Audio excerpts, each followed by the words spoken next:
আসসালামু আলাইকুম everyone, good morning. আজি মই বনাই আছোঁ ফ্ৰাইড ৰাইচ।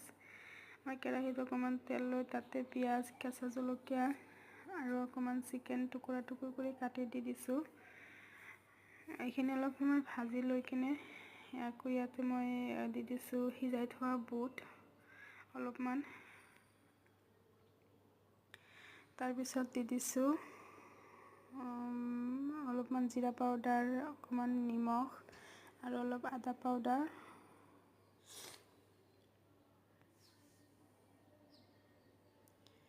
এইখিনি আকৌ ভালকৈ মিলাই ভাজি লৈ কিনে ইয়াতে দি দিছোঁ ভাতখিনি।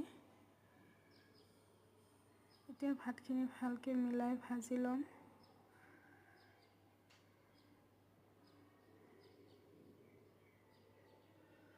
তাৰপিছত অলপমান চয়া চচ দি দিম 2 চামুচমান। এইখিনি আকৌ মিক্স কৰি ভালকৈ ভাজি ল'ম।